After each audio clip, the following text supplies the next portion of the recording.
Waalaikumsalam warahmatullahi wabarakatuh. Hamdan syukran lillah nahmaduhu wa nasta'inu wa nastaghfiruh wa na'udzu billahi min syururi anfusina wa min sayyiati a'malina may yahdihillahu fala mudilla lahu wa may yudlilhu fala hadiyalah. Alhamdulillah, untuk kesempatan hari ini kita akan melaksanakan pembelajaran filsafat dan integrasi Islam.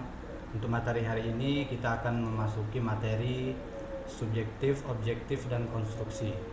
Mengenai materi ini akan disampaikan langsung oleh Yai Mim selaku dosen pengampu filsafat. Pada Yai Mim kami persilakan.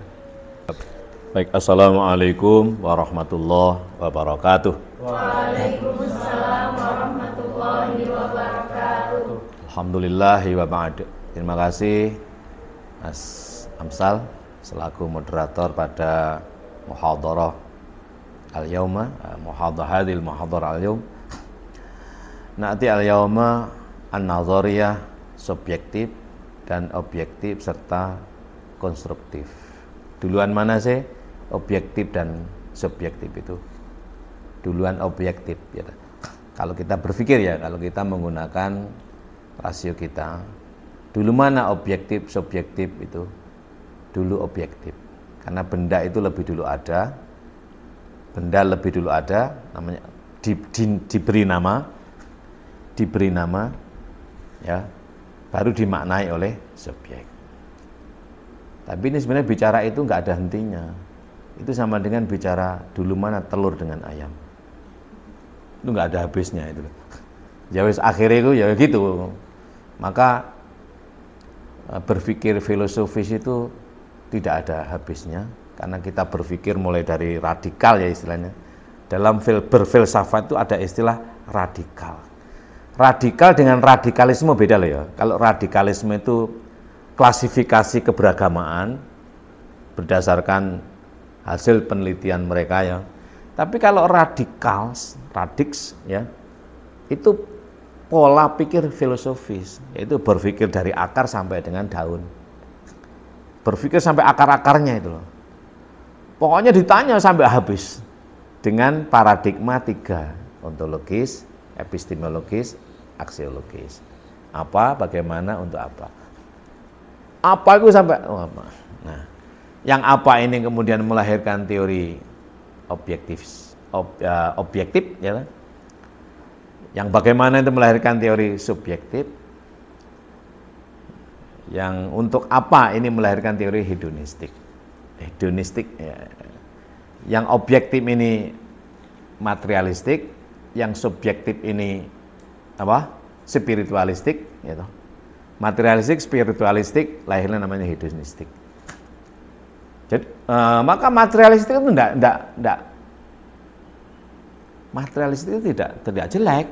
Ya kita ini materi loh. Tokohnya Karl Marx. Dan Max Weber ya. Max Weber atau Karl Marx. Weber maka orangnya disebut dengan Weberian. Objektif. Kebenaran itu objektif. Kebenaran itu objektif. Si Puput mengatakan kepada Abid itu apa? Ganteng, itu enggak merubah ganteng atau menjadi jelek atau menjadi lebih ganteng. Satu ketika misalnya Puput mengatakan, waduh, Abid ini ganteng orangnya.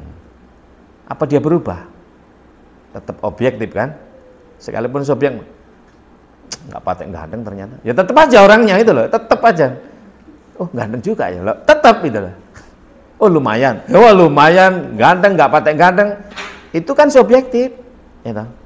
Maka kebenaran itu ada yang mengatakan bersifat subjektif.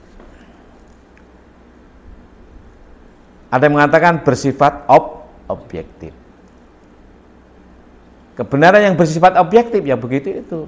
Contoh misalnya ada wanita, gambar loh ya, gambar ini bukan wanita loh ya. Gambar wanita dengan wanita beda loh ya.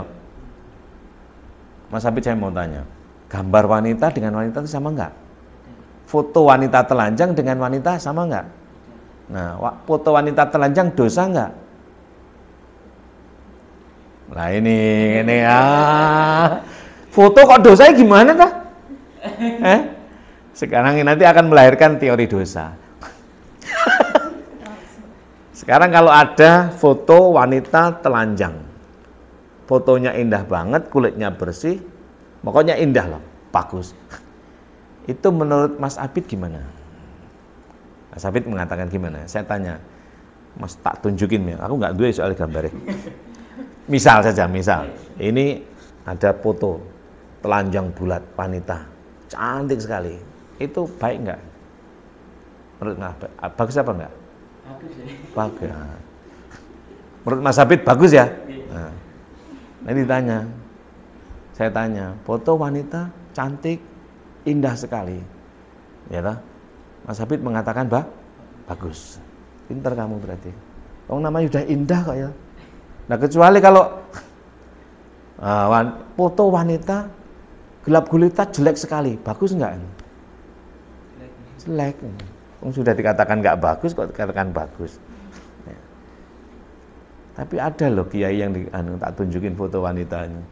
Ya napa ya? Atau misalnya enggak usah kiai lah. Nanti enggak enak sama Pak Yai. Ya gini aja.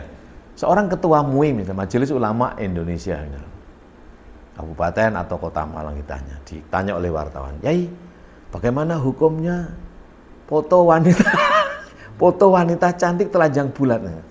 Walaupun foto pasti dia akan bisa jadi mengatakan, oh itu maksiat. Foto kok maksiat itu tepat enggak? Foto apa bisa berbuat maksiat?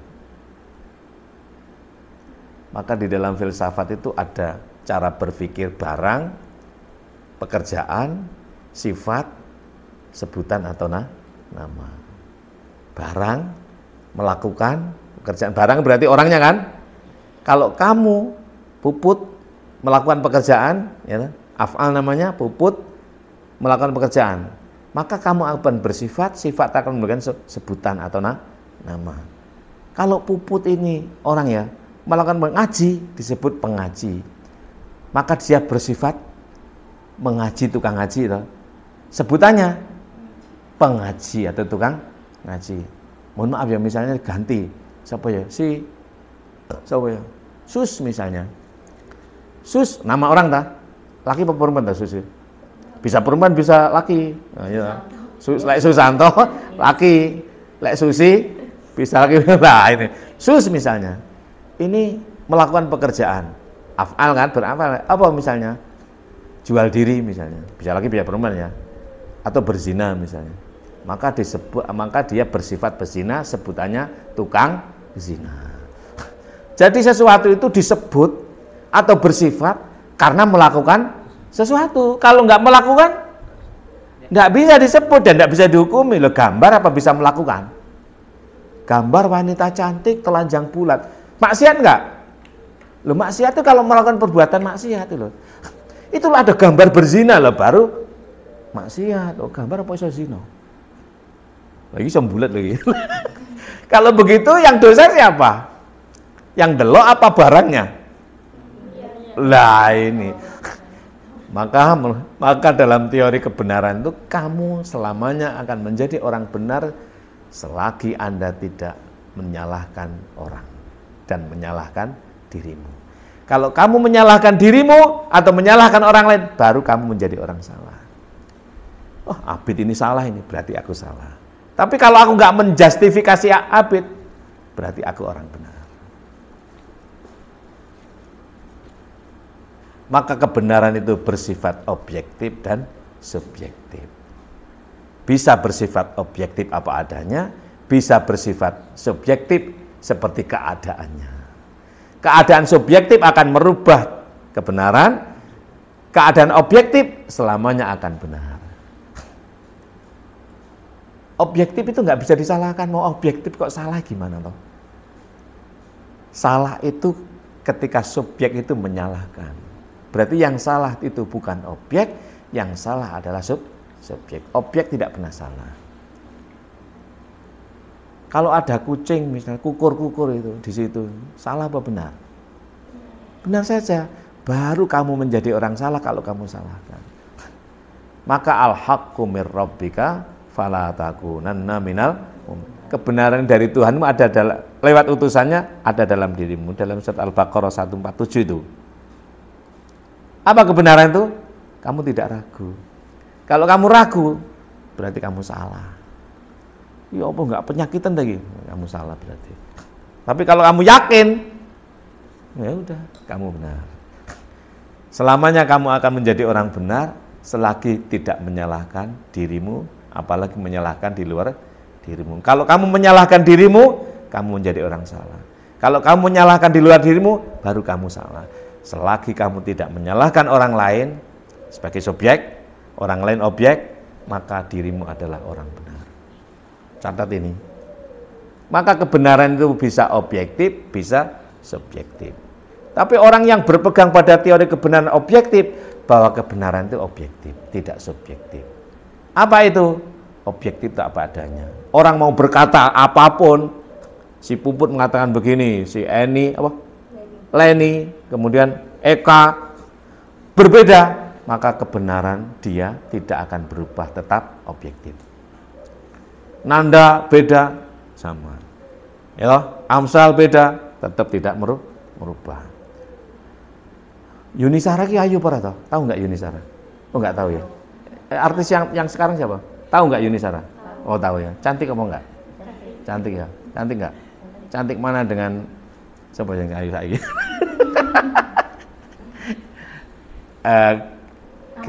Amanda Geraldine ya.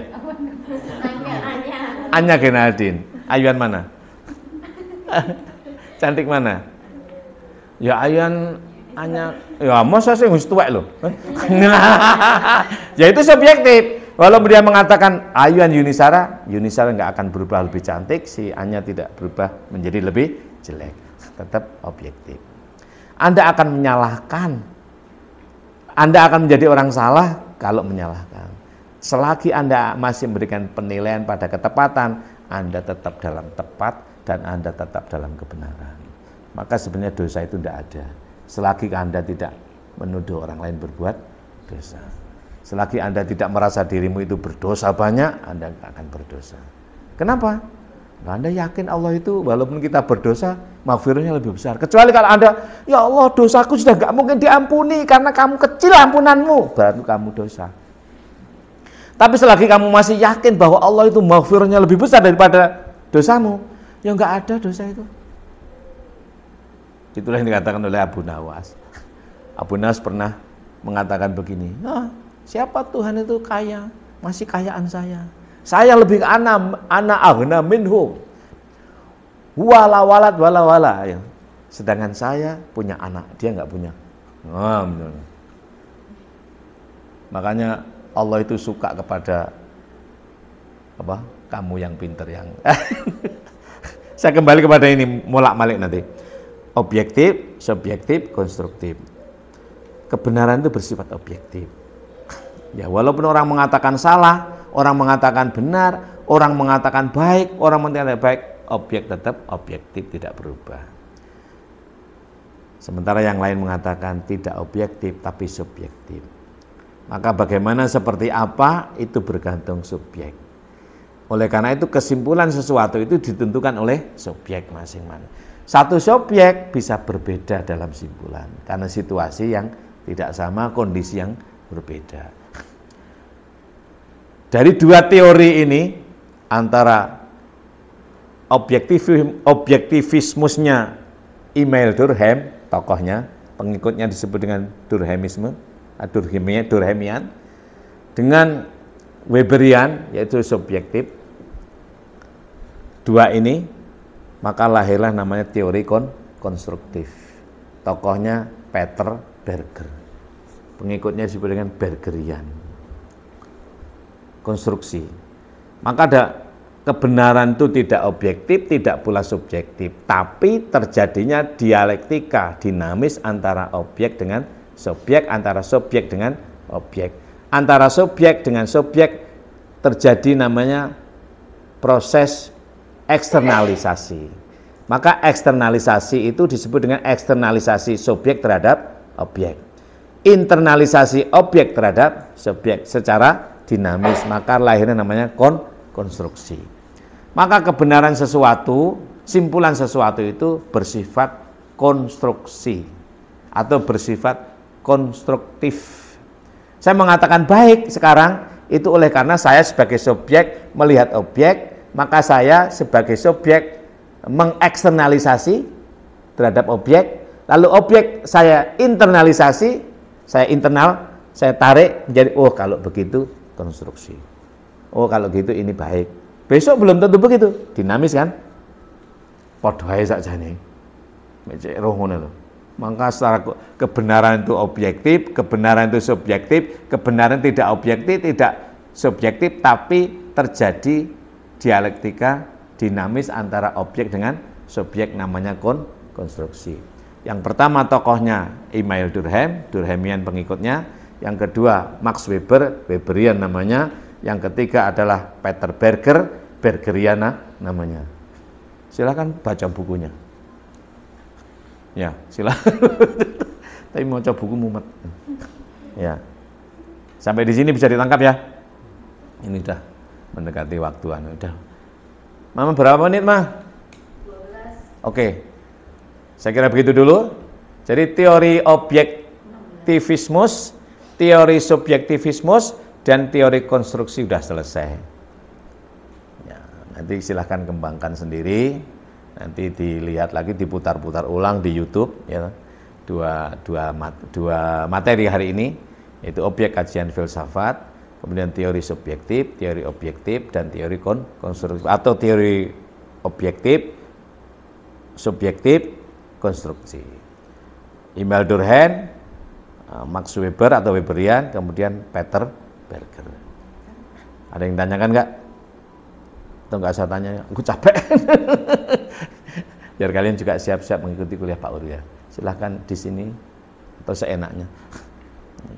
Seenaknya aja. Monggo kalau istirahat belajar di sini monggo. Kamar mandinya itu. Ya.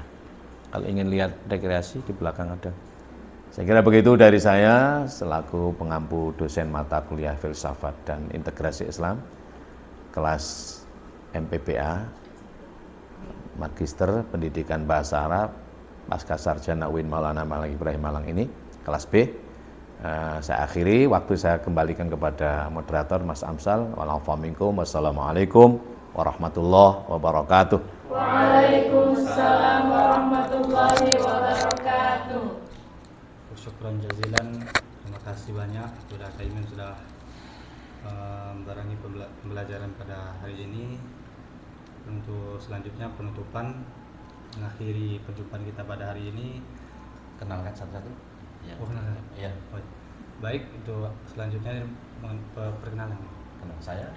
Oh ya, saya Amzaluddin, mahasiswa Magister Pendidikan Bahasa Arab UIN Maulana Malik Ibrahim Malang, asal dari Jambi. Saya Ananda Nafasarasati dari Madiun. Saya Muhammad Abdul Maskur dari Malang.